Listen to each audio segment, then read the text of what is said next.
Anda mungkin dah lama ada masalah rheumatoid arthritis, mungkin dah cuba macam-macam tapi benda tu masih lagi memberi masalah harian lah. Jadi apa suplemen, anda tengah mencari satu suplemen yang sangat powerful yang boleh bantu tingkatkan kesihatan sel anda, mungkin boleh kontrol simptom rheumatoid dan bantu anda untuk hidup dengan lebih orang kata normal.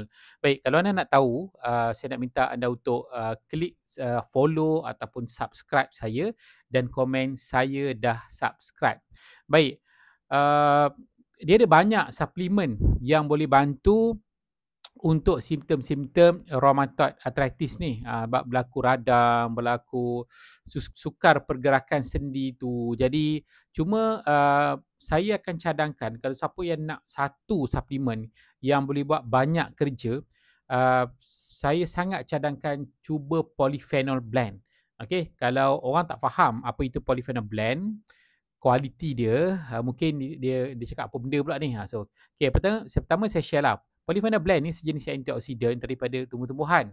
Okey, dan dia adalah campuran daripada beberapa jenis polyphenol yang mana uh, lepas diuji dan saintis buat kajian, dia boleh menurunkan radang-radang ringan dalam tubuh dalam kadar yang segera.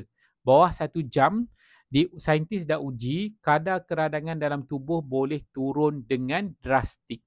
Jadi bila kita ada rheumatoid arthritis, kita ada sakit sendi, betul tak? Sakit sendi. Jadi dia sakit tu maksudnya radang.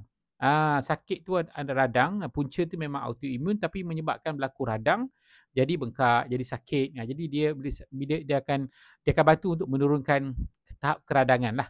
Okey, kedua, polyphenol blend ni dia berfungsi directly kepada kita punya sistem sel kita.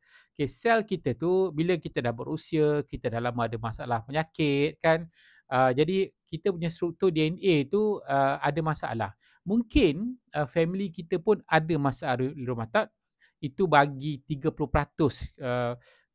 punca kita kena rheumatoid dan lagi selebihnya adalah daripada kesan permakanan lah, permakanan dan juga gaya hidup. Jadi polyphenol blend ni apa yang dibuat, dia akan bantu baiki kerosakan genetik, kerosakan DNA di tengah-tengah sel kita. Yang mana mengikut saintis, okey, ini adalah satu-satunya kita panggil suplemen yang boleh tembus sampai ke bahagian dalam. Dia boleh baiki ke tahap kita panggil selular. Selular. Jadi apa yang berlaku bila dibaiki kerosakan DNA ni, kita punya tenaga sel meningkat. Kita punya immune sel meningkat. Okay, kita punya tenaga sel meningkat, maksudnya boleh menghasilkan sel baru, dia boleh melindungi diri dia dan kita boleh nampak banyak perubahan yang bagus lah insyaAllah.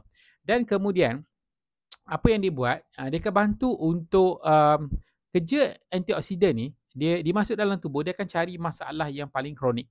Jadi dia akan bantu betulkan sistem-sistem yang tak kena. Kan? Contohnya keadaan hormon ataupun keadaan imun. Imun tu sepatutnya melindungi kita tetapi dia self attack kan, attack diri kita pula menyebabkan kita ada masalah sendi. Okey, jadi kalau anda mungkin nak cari satu benda yang boleh bantu betulkan sel, jadi boleh cuba polyphenol blend.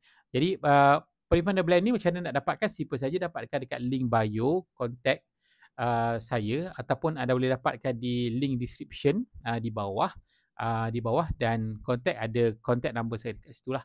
Okey, itu saja. Assalamualaikum.